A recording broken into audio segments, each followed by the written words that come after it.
جسے ہم پورا کہتے ہیں مڈل ایسٹ، بلکہ صرف مڈل ایسٹ نہیں، پورا شمالی افریقہ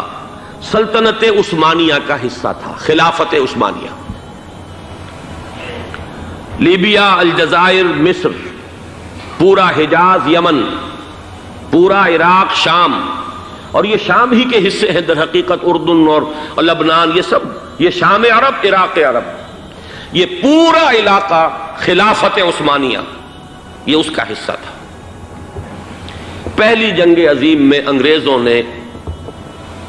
عربوں کو بغاوت پر آمادہ کیا، غداری پر آمادہ کیا، انہوں نے خلافت عثمانیہ کے خلاف بغاوت کی،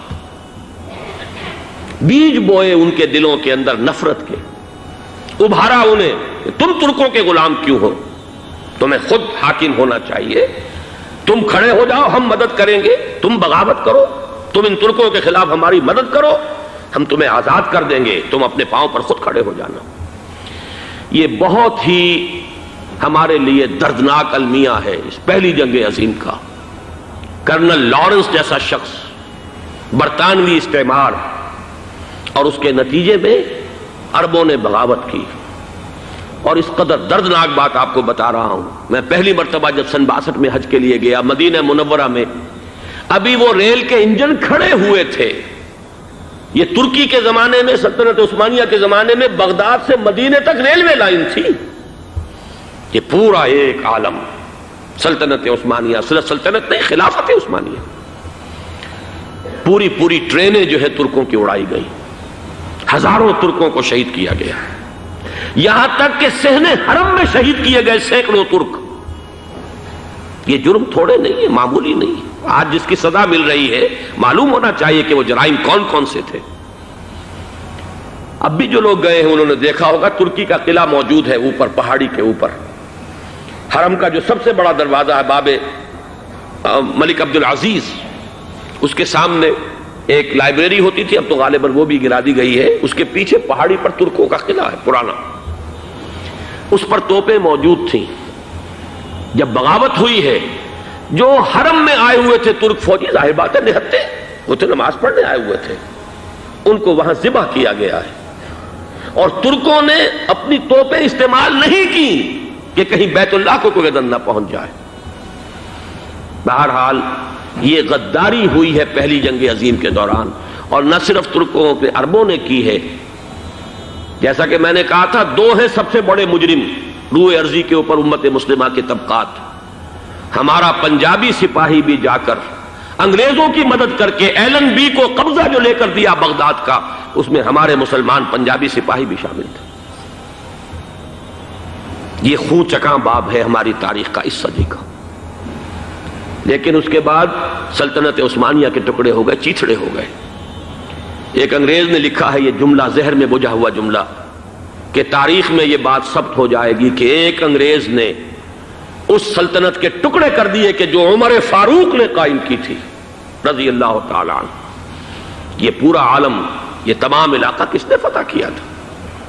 یہ بات ہاتھ بدل گئے تھے، پھر ترک آ گئے، خلافت عثمانیوں کے پاس چلی گئی، لیکن یہ سلطنت تو حضرت عمر رضی اللہ تعالیٰ عنہ کے زمانے سے چلی آ رہی تھی۔ اس کو ایک انگریز کرنل نے،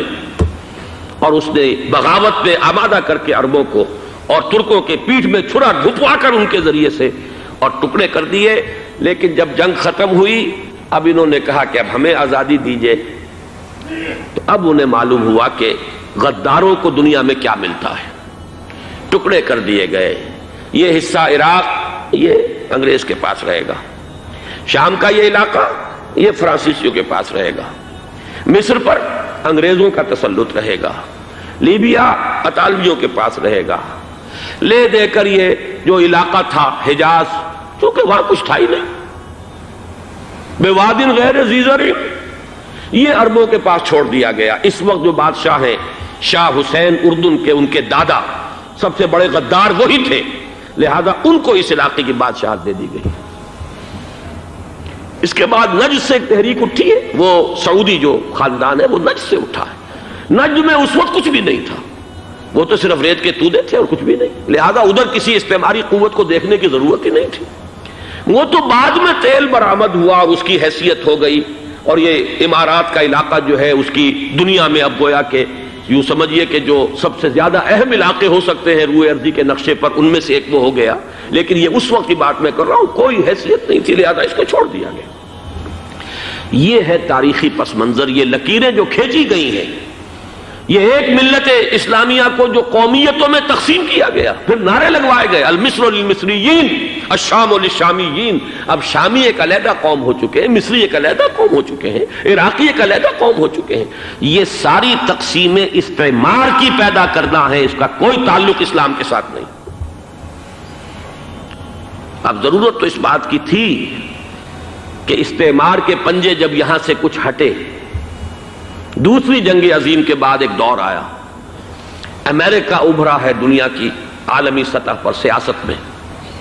اس کے ہاں کچھ آزادی کے تصورات تھے،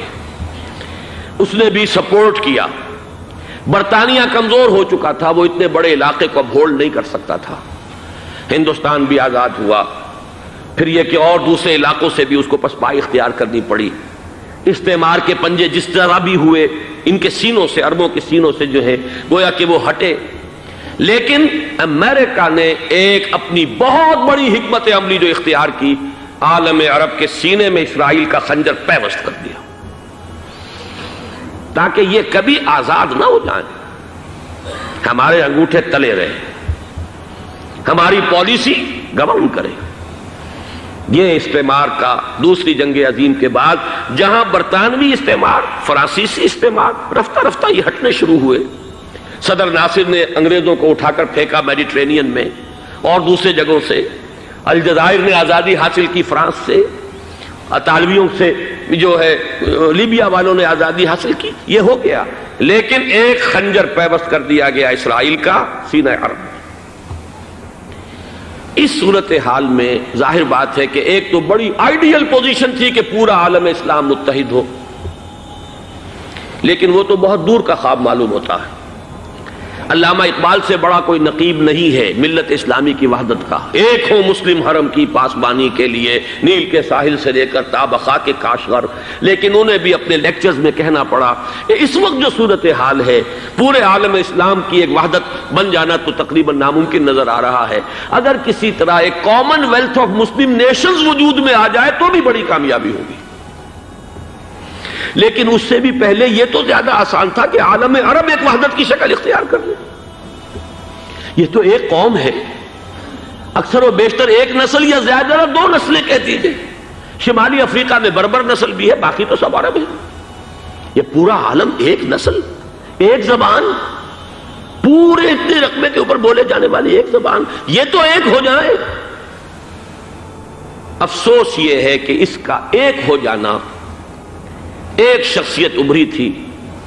جو مذہبی مزاج کی شخصیت تھی، جو دینی مزاج کی حامل شخصیت تھی، اگر اس کی قیادت میں عالم عرب متحد ہو جاتا تو واقعتاً ایک بہت بڑا جو ہے مرحلہ وہ طے ہو جاتا پوری عالمی ملت اسلامیہ کی ایک وحدت اختیار کرنے کا۔ وہ شخصیت تھی شاہ فیصل شہید کی، اور اس لفظ کے ساتھ ہی آپ کے ذہن میں آ گیا ہوگا کیوں انہیں شہید کر دیا گیا، کس نے کیا کرایا، کہاں سے تعلیم حاصل کر کے آیا تھا وہ جس نے شہید کیا شاہ فیصل شہید کو، اس کی گردن پر کون سوار تھی، وہ یہودی لڑکی کے جس کے فوٹو بھی شائع ہوئے، ایک گردن پر اٹھائے کھڑا ہوا شہزادہ اپنی ایک یہودی دوست کو، لڑکی کو، اور وہی ہے کہ جس نے جا کر پستول سے شہید کیا ہے۔ جان میں اچھی طرح جان لیجئے، جیسے بارہا میں نے عرض کیا ہے کہ حضرت عمر کو شہید کرنے والا کہنے کو ابو لولو فیروز تھا، لیکن اس کے پیچھے پورا ایرانی نسل پرستی کا جو پورا پس منظر ہے، اسے تو ہر شخص جس کی ذرا بھی نگاہ جو ہے جو